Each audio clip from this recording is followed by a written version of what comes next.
Hello and welcome to BIMxt Network. My name is Dana DeFilippi, coming to you from my home office in Northern Virginia.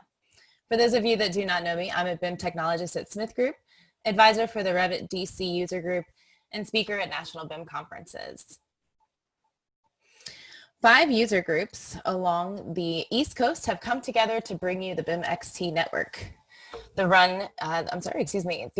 network is run by a board of advisors to help guide the meetings. Our hope is to provide a live forum for people to share and connect on processes and tools related to building modeling. As a side note, these meetings are recorded and provided online for the review in the future. Today's topic is BIM data and facilities management. First, we will hear from Craig Dubler, Associate Director of Facilities with Penn State. Craig will discuss innovation in facilities data management. Next up, we have Melanie Stone, Cloud Storage Administrator with JLL. She will explain the owner side as she discusses the data that goes into facilities management and how they prepare it for owner stakeholders to use.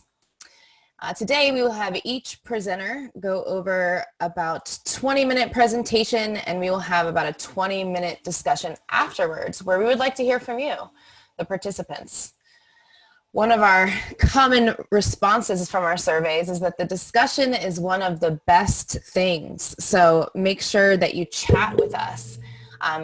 We definitely want this to be a conversation with not only our presenters, but with you, the participants today. We do plan to offer these once a month, as we have been, for at least the remainder of the year. We do hope to see you live in person at our city-based user group meetings, eventually, some point in the future. You are the audience and the participants, so thank you for being part of the conversation today about BIM data and facilities management. Once again, today we have up Craig Dubler. Hey, Craig, how's it going? And I hope I'm pronouncing your name correctly. Yeah, it's perfect. Yeah, it Awesome. Doesn't happen often. Thank you. I know the feeling. How have you been spending your time during the pandemic? You've been at home, been back at work yet? It's a busy time for facility directors, I can tell you that. So. Oh, yeah, absolutely, right? Things that typically us architects and engineers don't even think about.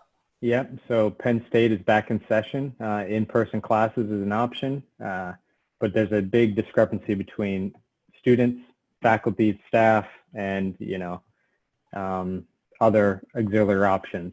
So there's a plethora of just options that I have to know about of who's working from home and potentially in person.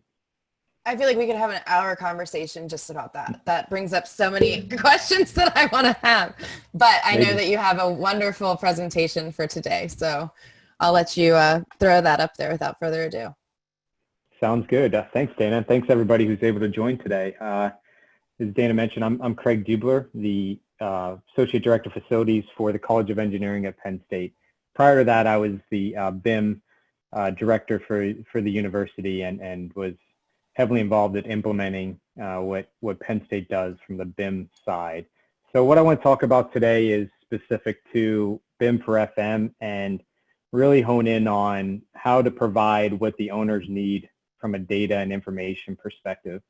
Not what they want, but what they actually need and how to even discover that. So I will be monitoring the chat too, so I'll do my best. If there's any questions, feel free. I do like the idea of having, a discussion. So if there's any questions I can answer throughout my presentation, I'd be happy to do so.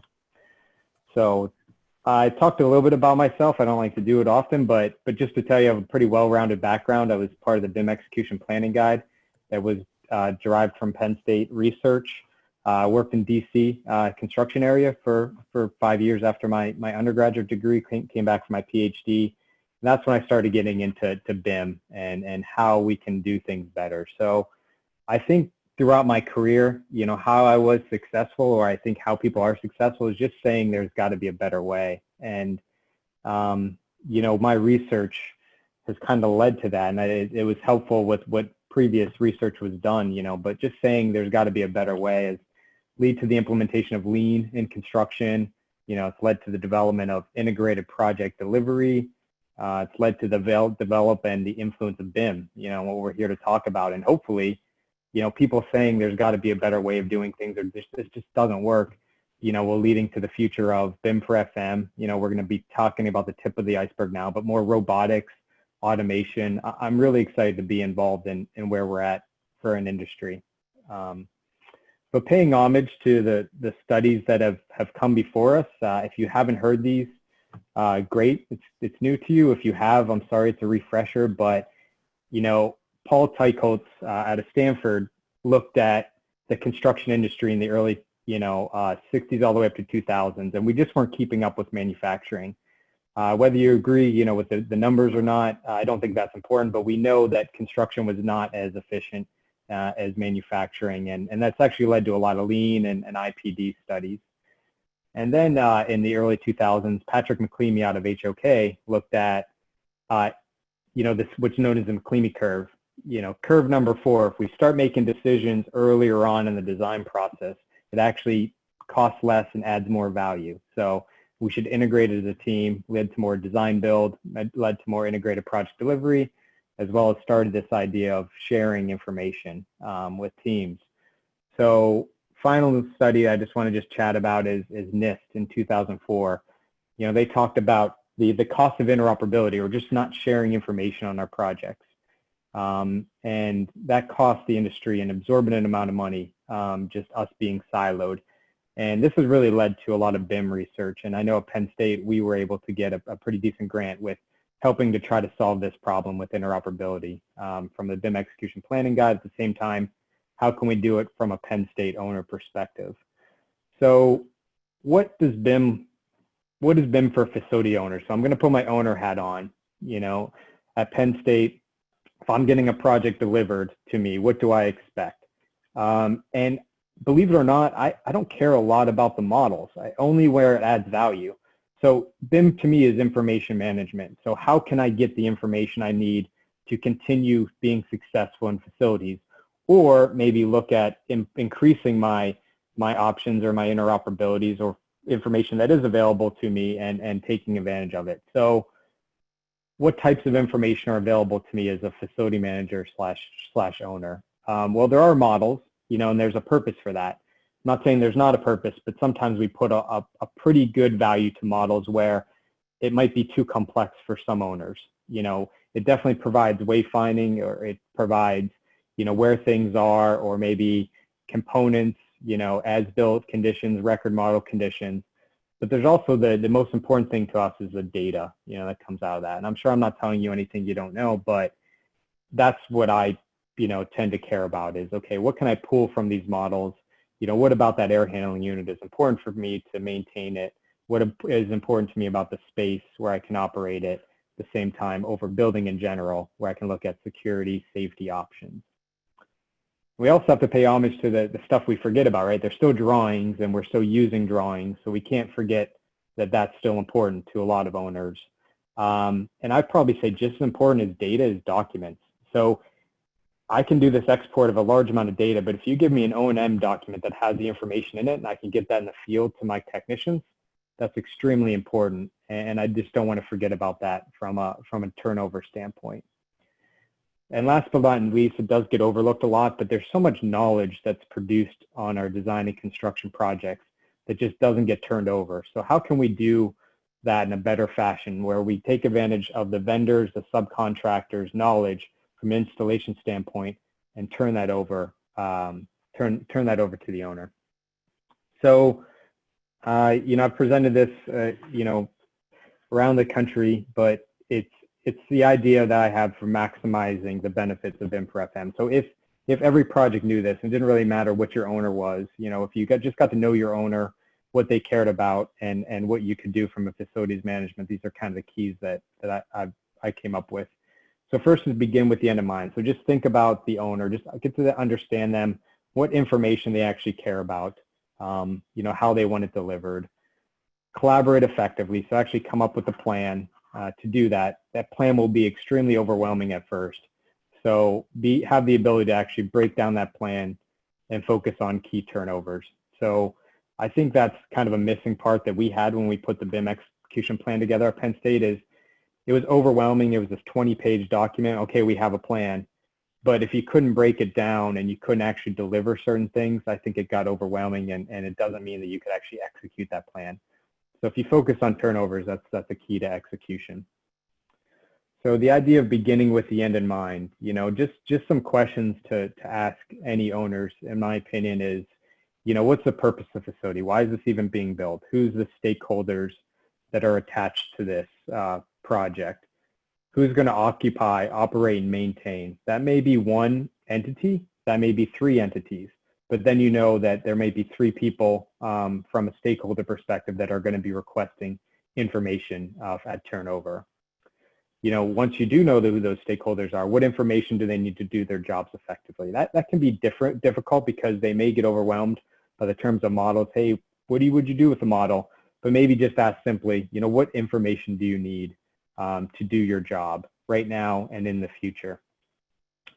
Who's going to maintain the information? So I truly believe that information, if it's not maintained, it becomes legacy information. It will become obsolete at some point in time. So if an owner's not going to maintain it, be careful of how much effort you put into it. But if you do know somebody's going to maintain it, those are the stakeholders you want to get a hold of, because they will be able to speak intelligently to how they want that information organized, when they want it delivered, and what they need. So not overwhelming, but just important to Penn State's success of facilities management using information. So taking one more step into, and we had this kind of conversation before we got on, is we tend to think of facilities management in general fashion. We think of operations and maintenance, we think of space management, but in these large campus projects, or these large campus owners or multi-facility owners, facilities management is a business, and it has all the parts and pieces of the business. So certain people might care about different things. So I think it's a good example. Michael Thoreau talked about the FN wheel, and I think it's a good example, because when we talk about operations and maintenance and the value stream that we're delivering on projects for operations and maintenance with this data, it is only one slice of the pie. So you can see why, it may be important for owners, but it's one part and piece to the success of facilities management. However, I'll throw up a couple of examples here of where we've seen success in BIM for facilities management at Penn State. First and foremost is just on our projects. We do model walkthroughs, and we request model walkthroughs. This is a picture of a department head for chemistry, and he's looking through at the Whitmore building on campus. This lovely lady here in red is the super TA for chemistry. I can't make that up. She's in charge of all the TAs, and she's actually called the super TA. So those two specifically were really good stakeholders just to look at the facility. Who you can't see in the picture, who always sits in the back, is actually our maintenance technicians. We also invite them to all of our model reviews so they can see what's important to the department heads, the TAs, the occupants, but then we reverse the situation. We start going over some other areas like the basement, or the mechanical spaces, the electrical spaces, and the department head and the super TA got to see what was important to the maintenance crew. So I'll show you what this looks like. So this is our Whitmore project. We took a Revit model, exported it into Autodesk, and turned it into Unity. So we took it from Revit into Unity, and then basically put some displays on top of it. So we turned it into a Unity model that you could walk around. So we could go on the roof, look at the height of our exhaust fans for this facility, talk a lot about safety with our technicians to be able to access that space, maintain it. We can go into a lab fairly quickly, and we learned, this is in design development, that this cabinet can't be here, as well as we may want to actually look at where this fume hood is located or relocate these fume hoods, because the TA, when this TA stands here, they have to watch potentially two different areas of students. So they can't see the whole way down the table. So from a wayfinding perspective, we can see that. We also look at the basement And I don't know why we always put MEP spaces in the basement, but it just so happens. You know, we could do a walkthrough of the basement and just look at where, sorry, it's been a while since I got to walk through this model. I lost my edge. But anyways, we can walk through the basement and get to see, you know, some parts and pieces that are important, you know, to the technicians. We can see, you know, their rooms, what kind of equipment they have in their space, you know, how the layout of the area is going to be, where they need to, you know, access and get through certain filter changes and equipment. You know, this is an example of a heat exchanger. This is a air handling unit space with a heat exchanger. We have an avatar here, you know, where we can walk around and start looking at some ergonomic features to make sure that they're safe when they're doing their maintenance. And like I said before, we also kept the TA and the department head as part of these reviews, just so they could see what it takes to actually operate and maintain their facilities. So I think they both learn a lot in these, we call them virtual walkthroughs, schematic design, design development, and one prior to bid, just to make sure we captured all of the changes necessary. This is a slideshow so Keith asked about Unity. I'll send you a link to the Penn State has a script of how to take it from Revit to Unity. Pretty much it is free to take it into Unity, yeah, I can definitely share that link after this, and it's fairly straightforward. Depends what you want to do from a finishes perspective and a lighting perspective. You can spend a lot of time doing that, but if you're just looking at space and wayfinding, it's pretty quick. So FAM programs, this is the technology side of FM at Penn State, and this just shows you the plethora of systems that is actually used as an owner. So we have Abacus, which is our financial system. Docfinity is our document management system, legacy documents. LionSpace FIS is our space management system. ArcGIS is our utilities mapping, you know, done in GIS. Maximo is our IBM Maximo is our asset management tool. And Tririga and eBuilder, now it's just eBuilder, is our PMIS, Project Management Information System. And this just kind of gives you the, you know, the same thing as a project, you know, how we have to get these systems to work together.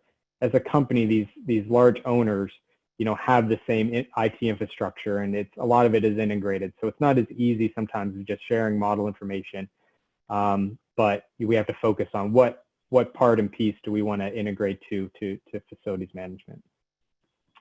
So here's a quick snapshot of just asset management at Penn State.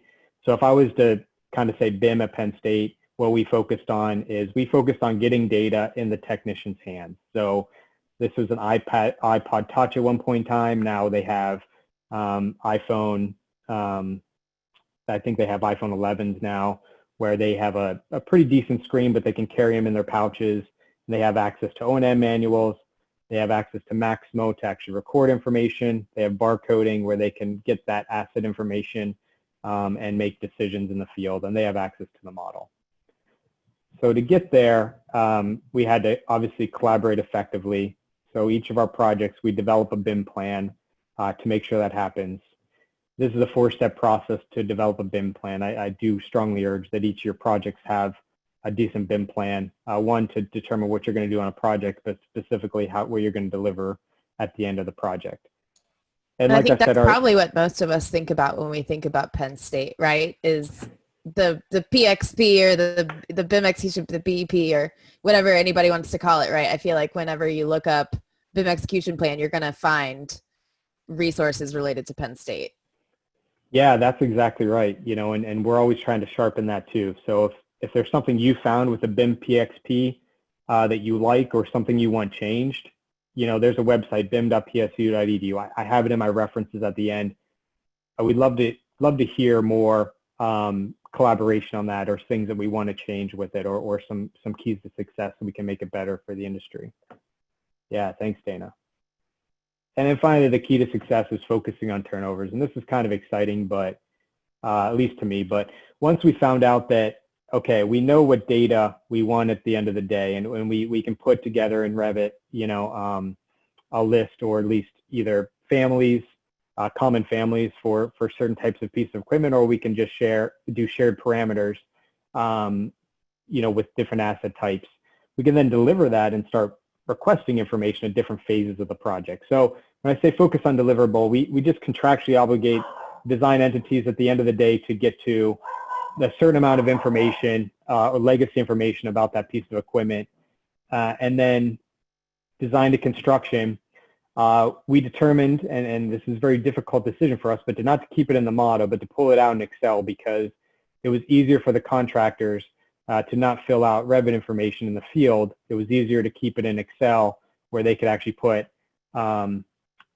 construction information, so O&M information, or I'm sorry, submittal information, as well as installation information, barcode our equipment when it's being installed, and just completely filling out this, for us for when we're thinking about asset management.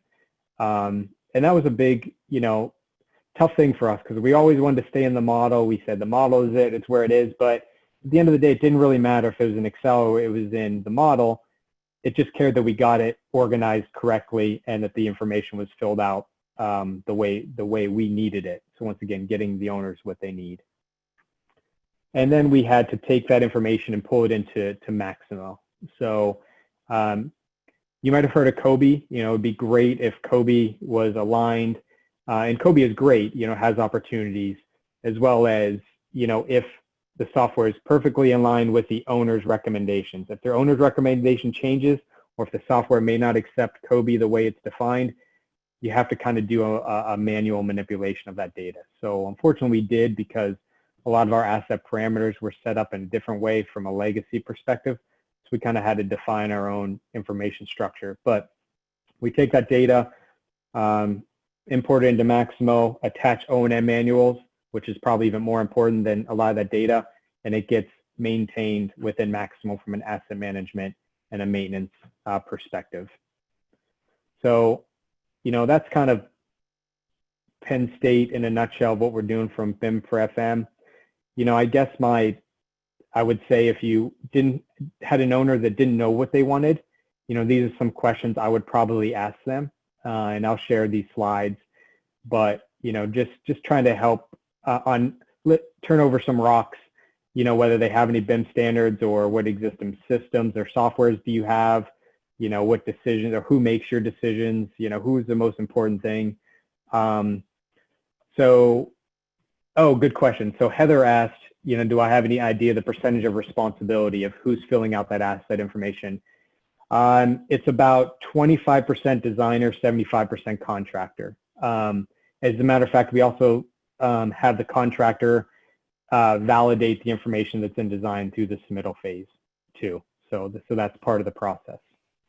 So a lot of times probably it's the designer who's actually just putting the line item there, Yep. and then the contractor who's filling out the data. That's right. So we ask the design team to fill out design intent information, right? So capacities and things that really why we're designing it, or to the level of design intent.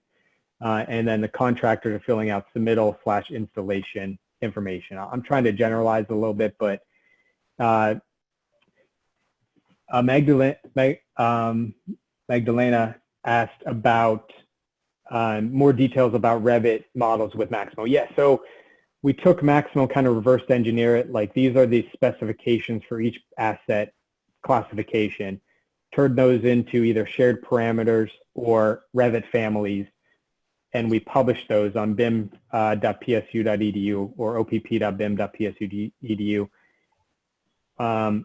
for our design teams or contractor teams to take those and import them into the either Revit, or they have it as Excel. They can fill out an Excel template with those data. As long as we don't change the column names, it actually works pretty well. If we do, we have to do a little bit of quality control to make sure that happens. My time's almost up here, so I'll just kind of wrap this up and show you some links. So, I think just the key takeaways. The owner needs to be involved, with your project anyway. You should really push for an owner representative to make BIM decisions. You're going to, as a team member, increase your capabilities as you move forward or along with projects. What I'd ask is, not to overcomplicate things and try to push the model to owners that don't need it. Some owners may still be using or just getting up to speed with CAD, on their CAFM systems or space management / asset management, and their systems may not even accept it. So that model is just going to sit there and rot. We don't want that as an industry either. So don't overcomplicate it. Understand, the purpose of the data. Make sure there is a purpose. If not, it shouldn't be there. And our models should be much simpler. Like I said, these are the references that I talked about. I'll make sure I put one in here too for BIM to Unity, Revit to Unity. There is a good link for that that the Penn State researcher put together.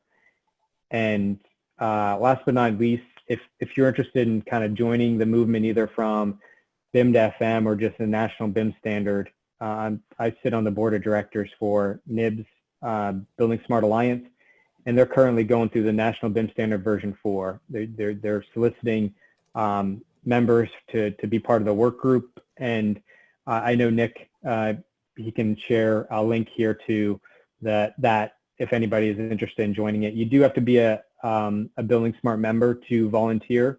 I think it's approximately $100 a year to be a Building Smart member, but they are looking at for people to help with these work groups. And I have a link for each of these work groups if you want to see anything more. For example, the core BIM requirements, I think that's a really good work group, but they're looking at defining what if we were to give an owner any bit of information, if we said BIM for an owner, this is just the core things that you have to do to say that you're doing BIM on your project. So it's just a core BIM work group, and I think it's exciting to start aligning some things that I think the UK has already done really well. Yes, thank you. So TJ said the NIBS, Building Smart Alliance is now NIBS BIM Council. Yes, we did go through a renaming of that. So thanks TJ for defining that. Yep. So you have to become a member of NIBS to support it. So that's my time. Thank you, and I'll stick around for the discussion later on.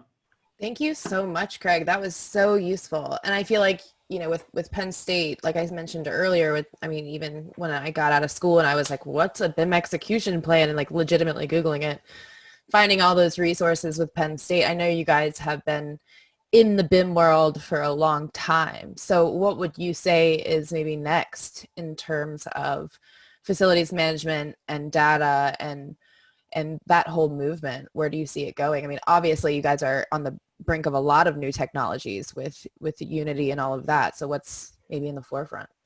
Yeah, it's kind of funny. We went pretty quickly, and I'm just being completely honest here. We went pretty quickly from Penn State to getting pretty intelligent about BIM, and we probably surpassed, some of our stakeholders, space management, and document management, how they're organized. So we're actually kind of going a little bit back to the basics and making sure that our organization structure is defined correctly. So when we provide this information to design and construction, that it makes sense and that it can be achievable. I think we did a decent job in asset management, but we as owners have to make this simple and make sure that our organization is working together. And I feel like we're not siloed. What NIBS is the goal, one of the main goals of NIBS and Building Smart and trying to define those standards. I would love for everything for Penn State to not have a standard and we could just use the NIBS standard or any BIM standard, or even plug and play where we can say, hey, reference this standard and here's additional requirements for Penn State. And that would be great, where we don't have to keep it up to date. Looks like we're missing conversation over here, Craig. Let's see you moving over to it. So I'll let you take that one. I see a couple here. So from Dan Warren, it looks like how would you recommend smaller building owners that don't necessarily have the upfront resources? Yeah, and I would take advantage of your needs within a project basis. So, I've talked to a lot of smaller building owners that say, okay, well, what can we take advantage of while the project's in place, while we have, very confident designers and contractors to do at least virtual model reviews where we get what we need, from an architecture MEP standpoint, and maybe get a very simple, and a lot of contractors can produce a very simple record model with attached information. It doesn't have to be complex, but things that you can use down the road, you know, a very simple legacy model to use in operations, or at least refer to when you need help defining what a part and piece is or other operation needs. Awesome. Well, thank That's you so much, what I would consider Craig. minimum BIM. Yeah, thank And you. we'll definitely, of course, have a conversation later, so we look forward to that. Before we transfer over to Melanie, it looks like you guys are essentially saying the same things, right? Prioritizing the most, you know, important things within what you need for FM. Before I do switch over to Melanie, I kind of want to launch this poll about what industry you as an individual, as a participant, are a part of. We'll give you guys a minute or so to answer this, just so that we can get a little bit of a better perspective as we move forward. Maybe ask a few more pertinent polls here. We're at about 65% voted. Give it another second here. All right, awesome. So we'll share the results there. So of course, what we typically expect is primarily architect, designer, but of course a lot of engineers, contractors, a lot of owner FM. So that's really fantastic. And we would love to hear in the chat, if you put other, what that other is. So if you wouldn't mind, we would love to hear that. So without further ado, I'm going to go ahead and switch over to Melanie. So Melanie is calling today. Can you hear us, Melanie? Yes, I can. Awesome. How are you today? Oh, just ducky. How are you? I'm doing well. Thank you. So Melanie is the Cloud Storage Administrator with JLL. How have you been spending your time during quarantine, Melanie? As was already stated earlier, it is a very busy time for facilities, so I've just been pretty much working nonstop. Absolutely. I completely can understand that. All right. Well, I know you have a lot to talk about. So much good information with facilities management, so I will not keep you up from that. Okay. Hi, everybody. My name is Melanie, but nobody ever remembers that. So I go by Mistress of the Dorkness because nobody forgets that. So I've been working in facilities since 2000. I worked directly for 2 facilities and then moved to the consulting side. And since then, I've helped dozens of facilities with their post-occupancy data management, both in implementation and support. And I've been a huge fan of BIM. Ever since I saw Revit demoed at Autodesk University a few years ago, and I was just waiting until they came out with MEP, because I didn't really care about the architectural portion for facilities, because I can go look at the wall. I was more interested in MEP. So if we can move on to the next slide. So projects have a beginning and an end, and I'm really thrilled that we have so many owners here today. Typically, I don't really see that when I give presentations, so I'm super excited about that. But reminding the rest of the people that facilities is constant. It's the circle of life. It's building handover, operations, renovations. It just goes around and around and never really stops.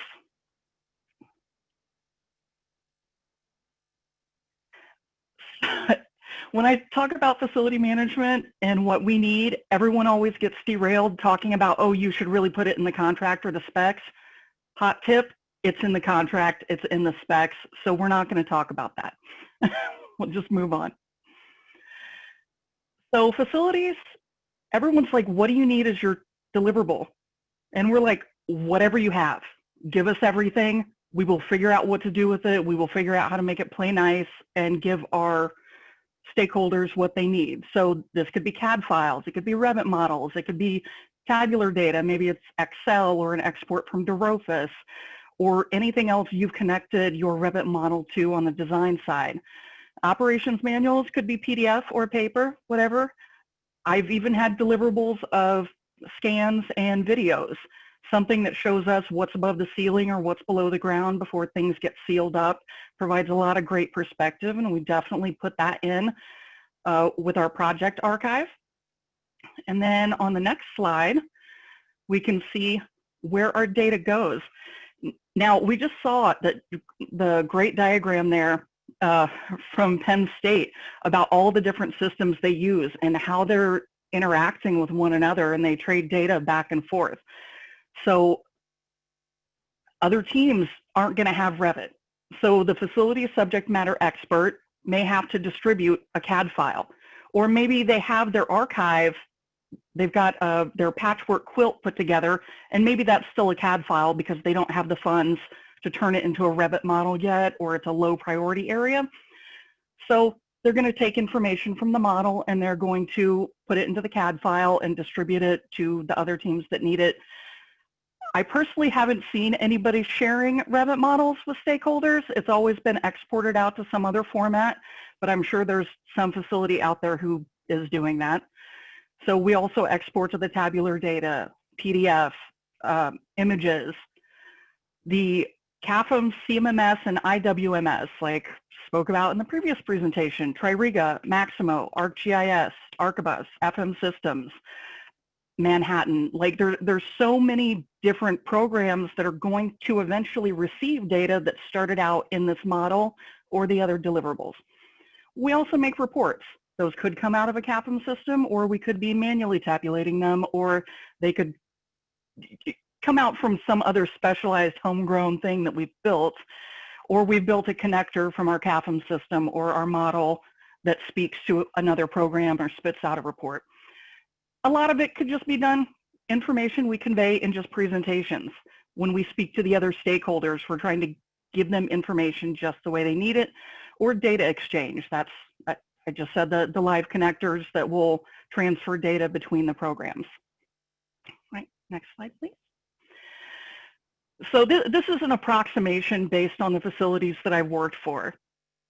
You know, most of the teams that I've spoken to about BIM standards are only thinking about project management and maybe the occupants, the owners or the occupant rep who is saying this is how we use our space.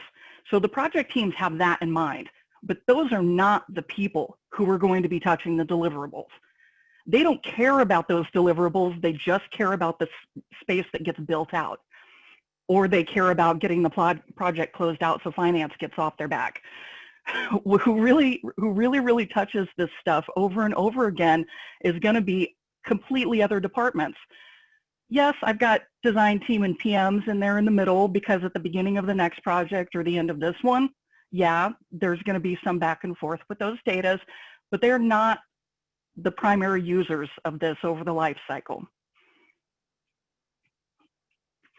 I've tried to break down a little bit here. So the left-hand column, this is the owner. The left-hand column would be people that you might interact with from the design side. You know, company leadership, the finance reps, real estate doing portfolio planning or managing the leases, the people managing the projects, and that special occupant who can speak with you about how they'll use the space. In the middle is the core group, your facilities people, operations. But on the other hand, these are all those teams that you may not know about. You're never going to interact with them. They depend on the facility manager to tell the design team and to put in the specs what they need. Or the facilities figures out what they need and makes sure that it's going to be somewhere in there. And I did leave a couple off of here, I think, conference room scheduling and hot desking. People might think space and occupancy management for that, but for those, I think it's really more important for security and housekeeping, because if you're doing conference room scheduling, you need to know who to let into the building, when to clean the rooms, and same for hot desking. You need IT to set up those spaces, you need finance to charge back the spaces to the departments who use them, and housekeeping, of course, to clean spaces that may not be used every single day. So there are a massive amount of stakeholders that are never going to touch the design team, and they don't need to. They're all going to go through facilities or whoever is that subject matter expert. That could be a BIM manager, it could be a CAD coordinator, it could be the facility manager or an occupancy manager, but there's typically going to be one core group that's really responsible as a touch point to receive new drawings and distribute the existing ones for the next renovation. And they're going to take care of all these people on the back end that need things from them off and on. So thank you for listening. I always love talking about facilities, and I'm really thrilled to be on here because obviously I've referenced Penn State a ton over the years, and very excited about the BIM standards. But if anybody just wants to see random facilities topics, whether it's related to CAD, BIM, databases, reporting, whatever, the Augie Forums has a sub-forum called Facilities Management in Practice. And those, it's not a super active forum, but whatever discussions are in there, they age well, because we always face the same, you know, issues over and over again. So I would encourage anybody to read the topics in there if they want to learn more or post questions. Thank you.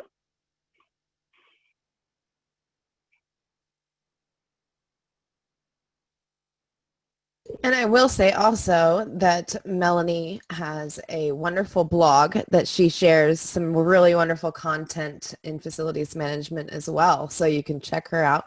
Once again, Mistress of Dorkness, easy to find. Or of course, just Melanie Stone, if you can remember that, right, Melanie? If you can. So thank you. Craig, Melanie, do you guys have anything else, maybe based off of your presentations that maybe got you thinking about some other things, or conversation that, you know, based off of the likeness of your presentations, I should say? Yeah, I was just going to say that, you know, we didn't coordinate anything ahead of time, and it was really impressive to see how her presentation matched and aligned with mine. So nice to know we don't have to argue that we're not on the same page, Melanie, so that's great. Agreed. I also appreciate that you had all the complex diagrams that I didn't have time to make. Awesome. So it looks like Damien is an electrician project manager, and he is actually asking you guys, would you recommend going for additional Revit and CAD 3D training?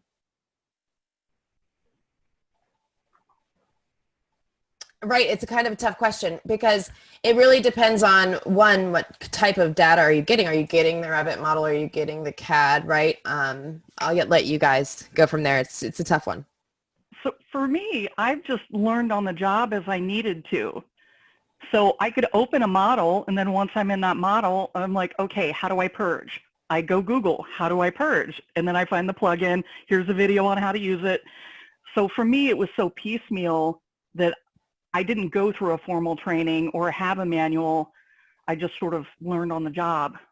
Well, and it is probably very focused in terms, you're not having to get in there and draw walls and start new projects and things like that. It's you almost need a Revit for FM course. So I know Linda was mentioned in there. I would probably say that there may be some courses from the client owner perspective, FM perspective, that might say, this is how you just get in there and view a model, select elements, and, you know, even from, you know, a project architect or someone higher up on the team that isn't in Revit all the time, that needs to just go in and view things and, you know, mosey around. But of course, Google, like Melanie said, is always a wonderful resource. YouTube videos, all of that is free, right? So yeah, I would also say, you know, it depends on who you buy your software through. You know, I would go back to them as a rep and ask if they offer additional training, because sometimes they can even come on site and help you out. I know we've done that and helped even some of our local consultants. You know, at Penn State College is kind of a niche market, so we kind of wanted to build our local consultants up, and we offered even, you know, training on site at Penn State to help out with that. Another question here. Looks like Sonia is asking, do you typically use Dynamo for Revit to speed up data import export tasks? Or any other tools, right? Maybe not Dynamo. There's all different types of ways to export data from Revit. I've really wanted to dive into that myself. Like, I know there's so many different things you can use, but for me, my focus in recent years has really been on the CAFM IWMS side, you know, supporting the database behind that. So really, I'm just pulling the data into that database and manipulating it there. So I haven't really had the opportunity to dig into Dynamo because I hadn't had the need yet. Yeah, we tend to export before, you know, a lot of our data gets inputted from the contractor. So it's usually an Excel at that point in time, spreadsheet more than a database. But I could see the need, you know, if you want to move things back and forth for using a Dynamo. Yeah, and I will say maybe it kind of ties back to the NIBS and the Building Smart kind of initiatives of what is it that you're asking for? What is it that you're receiving from the design side of things? And how do we manage that rather than I don't want to necessarily call it a free-for-all, but you having to go in there and ask for this data and get it manually, which is an awesome thing to be able to know how to do. I'm not discouraging that at all, but developing a standard so that you have the data in a manageable, usable way, like Melanie is saying, in those different systems that you're already using.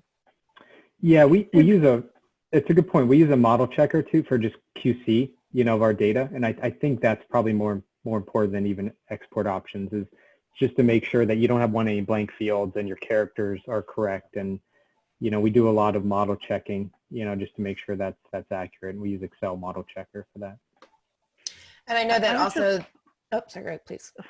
I was just going to throw out that I think Dynamo could probably be a really good option for people who don't have that enterprise system set up, because it's a much lower barrier to entry, right? Mm-hmm. Like Archibus and Maximo, those are really expensive programs to implement. So for those small and mid-sized facilities, yeah, I would love to see somebody exploring that and sharing how it's working with them, because it would be a lot easier for your average FM to do that than to try and get funding for a CAFM system that the organization may not see value in. Absolutely. And if, somebody knowledgeable enough that, could write these types of scripts were to be able to go in, you could almost develop a standard so that you're asking for the same data from every model, right? And maybe even build in a few variables so that, for slightly different project types or slightly different campuses, slightly different buildings, whatever it might be, you may be able to alter those data retrieval points within the Dynamo script. Also, Ideate has BIMlink, which I'm sure is much less expensive than some of the FM tools that you guys are referencing. Has a wonderful way of exporting data. In terms of the model checker and as well as the Revit courses, I know CAD Micro, who sponsors this event, does offer a lot of those different tools. So I would definitely go to their website, check out what different products and services they offer, because they definitely can help you along those ways as well. Different tools and different things that can definitely help you in terms of setting standards and those types of maintenance tasks, right? Like I said, being able to go in and retrieve the same type of data over and over rather than having to recreate the reel every time that you're getting a model, right? So, or recreate a schedule, even in Revit, which sometimes can be very daunting for a new Revit user, I know. So, absolutely. Let's see here, going through the questions.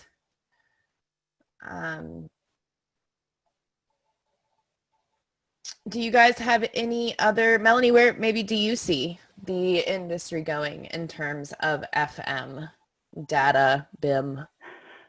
I'm just excited in recent years about how well we've been equipping mobile workers.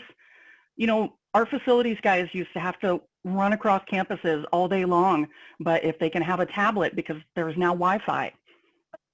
More consumer level data collection, if you can take a photo of something and upload it to your CAFM system, if you can take a bunch of pictures and turn it into a rough model, just with a piece of equipment you're already familiar with. The scanning has gotten so much cheaper and easier to use to scan existing facilities if you don't already have a model or a drawing of it. So I just think that those things getting progressively easier to use and progressively cheaper makes them a lot more accessible to facility owners. So personally, that's the thing I'm most excited about. Awesome. I do have one caveat with scanning facilities. Something we learned the hard way is to make sure that you have the same organization scan and produce the model off of that scan, because they'll know how to scan, how they want it organized and set them up that way. Because we did, a couple of examples like, hey, give us the point clouds, and we can share, and either we can model and, oh, we need more. Okay, go back. Oh, we need more scans. So I think that's a good thing to keep under one roof. If you do decide to scan as an owner or even as a company, to build it in-house. I think we're seeing more and more of that, which is exciting. I am a firm believer, going back to the BIM execution plan, that if you are going to contract out any type of Revit work, especially a survey or scan to BIM type of workflow, that you should definitely have a BIM execution plan of sorts. Look into level of accuracy, all of those different checkpoints. But yes, I think that going with one firm or maybe having a handful of firms that you work with that you're comfortable with is a great idea.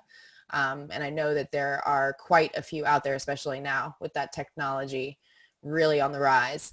And I would say that in terms of FM, that's one thing that really fascinates me, right? I would say when, kind of as Melanie was suggesting before, when they go in and they're scanning, before the slab is poured, before the JIP is put up, so you're able to see all of those systems. You as a facilities manager could walk through with your HoloLens almost and be like seeing through the walls like Superman, right? And I think that would be so cool. I mean, like if you had a leak, you could really understand very quickly where all of that is coming from, and be able to exclusively nail that down in a very, very quick way, and probably save tons of money in that regard, especially like Melanie was saying, with it, when you have a concrete slab involved, right, where you're having to drill anything. Definitely would love to have something that tells me where all of that stuff is, right? Now, in terms of Penn State, I would assume that you guys have some really old data as well, right? I mean, you guys have been around for a really long time. You guys have been using BIM for a really long time.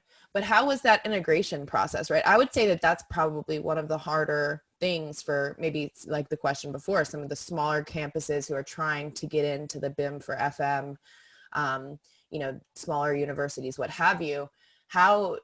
It seems like such a huge step. You already have all of these, even, the wheel of data that you were showing of all of the different systems and, all those different data points. It seems kind of overwhelming. So I'll let you guys in on a little secret, when the key was separating the data from the model, right? Because the data is updated in our systems, asset management, space management. Once that's separated, and even CAD plans, CAD plans are updated in our space management system from a space perspective.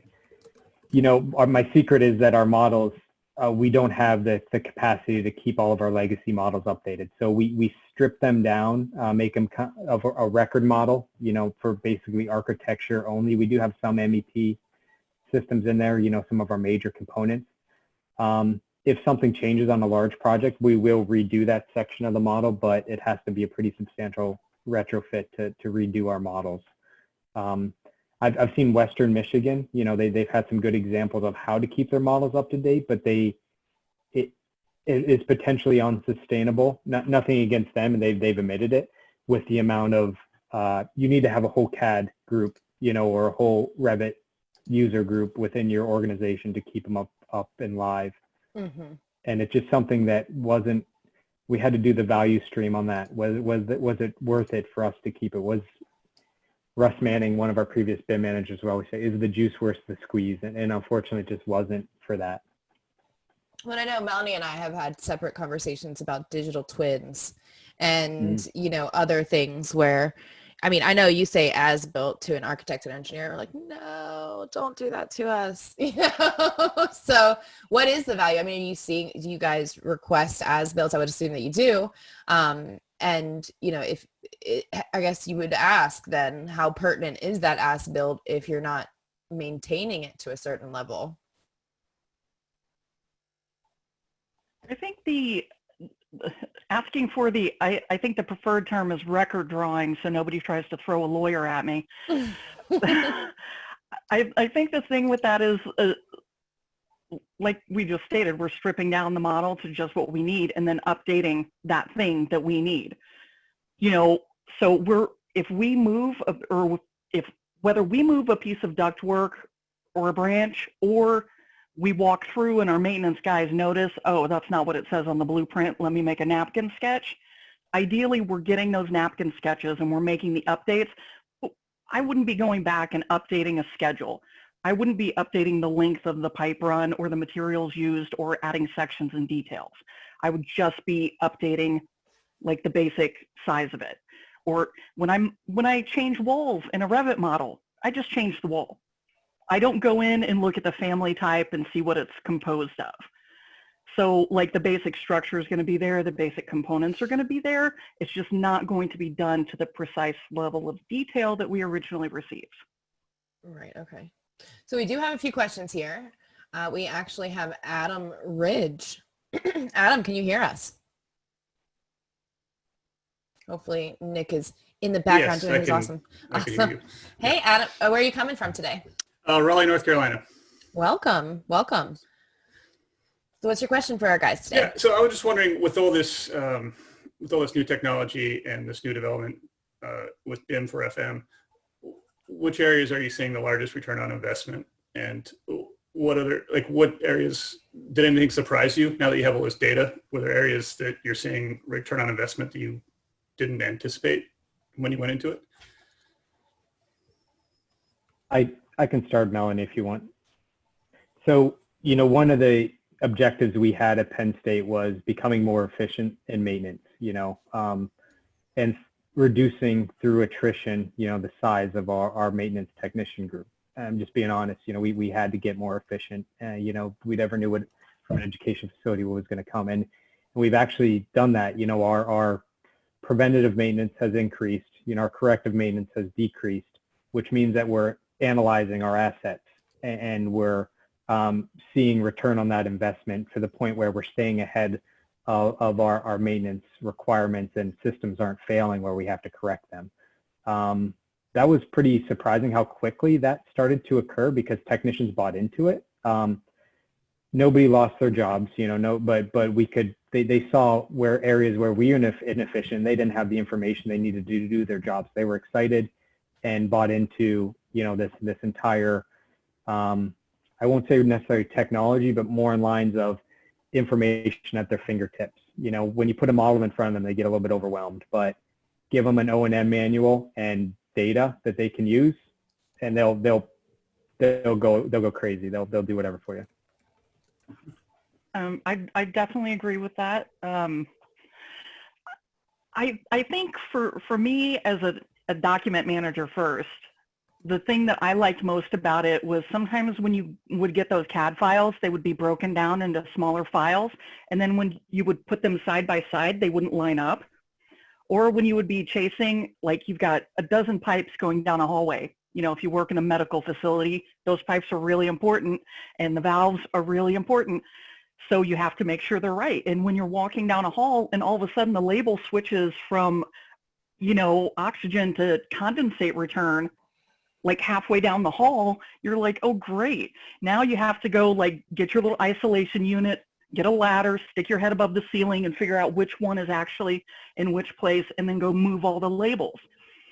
So also the references to sections and details, then when you flip to that because you need it for a repair and there's no correlating section or detail, like all of those little frustrations that were such a time suck that take you away from actually managing the facility or improving the older data.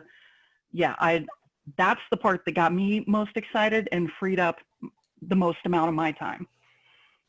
I want to continue the conversation, but I also want to be respectful of people's time. So we'll have some more questions live, but before we allow people to leave if they need to, which once again we want to respect, we do have a prize today, and we've decided to shift our prize from the background to actually survey participants. So we have randomly selected a past survey participant, and today Rebecca Fisher is getting a $25 Amazon gift card. So thank you, Rebecca. We really do appreciate you participating in our survey, as well as everybody else. For those of you who have to drop off, please make sure that you do fill out our survey. We do really, truly value those. And as well as you may win a prize next time, because that's where we're going to shift our movement for the prizes. So thank you so much. Thank you, Melanie and Craig. Thank you, everybody, for your questions today. And we will see you next month. I'm going to stay on, ask a few more questions, but thank you so much. So Heather Worrell, another Raleigh Revit user is coming from us today, has a few questions. Can you hear us, Heather? Hopefully you have a moment that you can stay on with us to ask your question.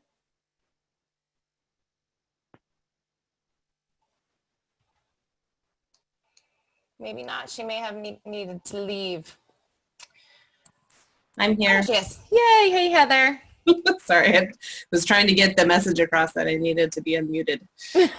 Oh, too bad Hurry, there wasn't Nick, a hurry. background contest. Look at that. I know. I was like, Sorry, I'm gonna win Heather. today. You're always a winner in my book. All right. If you haven't seen Kipo and the Age of the Wonder Beast, I highly recommend it, just for these lumberjack cats that are behind me. My question was on the space management side, like getting to some more maybe live data, like feeding in to the management occupancy sensors. And then I started also, when I was thinking about it, like daylighting sensors, all that stuff. Are you guys seeing anywhere that is being used on your side? And even now, like with COVID, air quality sensors, all that, all that stuff, that would be really great. I would think, especially on a university side, to kind of see, how your spaces are being used and if they can be used in a different way. Do you think it's coming? That's my other question. Do you have an answer there, Craig?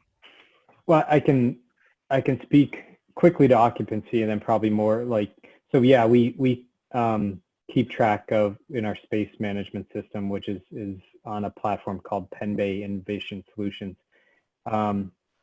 Specifically our use of our classrooms. We 2 years ago, we centralized general purpose classrooms and really analyzed how they're being used specifically to the maximum occupancy. With COVID now, that's cut in, 40-person classroom fits 4 people now. So now we're looking at how we can use them for online education, joining Zoom meetings. So we've kind of put them in Zoom rooms and just making sure that they're occupied, and we do see that. But I'll probably speak more to sensor data from vibration. We've implemented a vibration sensor program, and that's been really beneficial. That kind of goes with the predictive maintenance to look in what our assets are doing, and we record a lot through Raspberry Pis, either vibration or temperature changes for bearings, motors, and we're getting that data and analyzing and putting preventative measures out ahead of time. So I don't have an answer to that, but my coworker Alan is here, or at least he was. Is Alan still here to provide any insight? Or did he have to drop off already? I can't see. Might have to be unmuted. What's his full name? Alan Engel? He does not appear to be on We right don't now. see an He must Alan, have dropped off. unfortunately. Well, we have another question. From a facilities manager's perspective, what could a contractor or designer do to add the most value during project delivery? Coming from Todd Povell.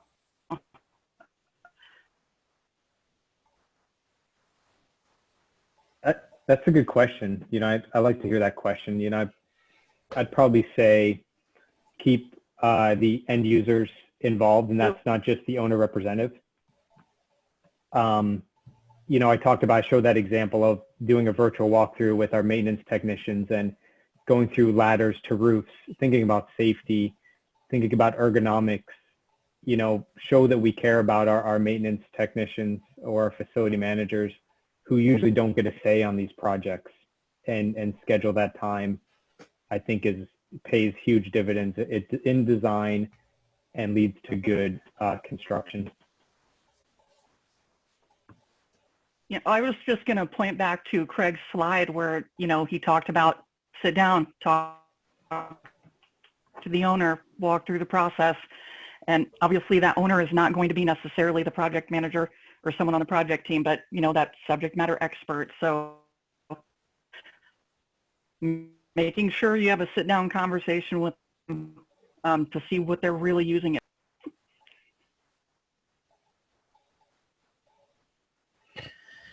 Well, we will go ahead and wrap up with that. Looks like that's pretty much the end of our questions, unless Craig, Melanie, you guys have anything to wrap up with? Any final thoughts? Awesome. Well, thank you so much, both of you, for all of your wonderful insight, all of your wonderful information. We do greatly appreciate it. I want to also mention, please make sure you check out yourdeskuniversity.com for information about the upcoming series starting September 23rd. Tune in each Wednesday at 4 p.m. Eastern Standard Time for an engaging session on tech and the transformation of the AEC industry. Thank you all for providing feedback and asking questions, in particular Adam Ridge, Heather Worrell, Dan Warren. We really do appreciate all of you guys being part of the conversation. Once again, please do fill out the survey. We really do value that. If you have any suggestions for future presentations, any presenters that you'd like to nominate, including yourself, and any other insight that we could make this better for you as the participant. So thank you so much, and we hope to see you next month.